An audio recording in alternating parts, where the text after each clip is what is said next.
Hi friends, what's up? This is RK from 360 Reader. Right now, I'm going to show how to use announced messages with Siri on Apple Watch. Did you know that Siri on Apple Watch can read out all the messages you receive and even reply to them without having to take your iPhone out of your pocket? As long as you have a second generation and newer AirPods or compatible Beats wireless headphones, you will be able to take advantage of this feature with your Apple Watch. That's all being said, it's time to learn how to use announced messages with Siri on Apple Watch.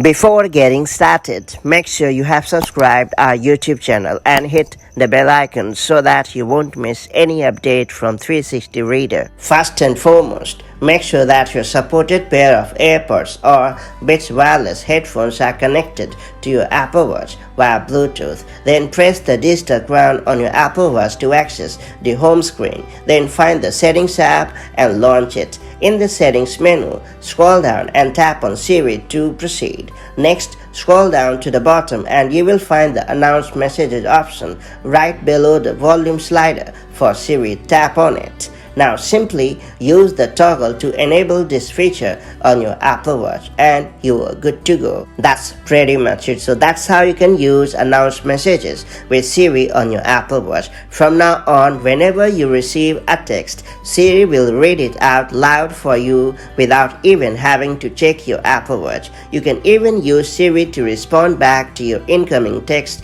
without having to say "Hey Siri" every time. Announced messages can also be quickly enabled or disabled from the control center, which can be accessed by swiping up from the bottom of your screen. You will notice the toggle turn red when this feature is turned on. That's all there is to it. If you found this video helpful, do like and share it, and I'll see you in the next video with more such handy Apple Watch tips and tricks. Till then, stay safe and have a great time. Bye bye.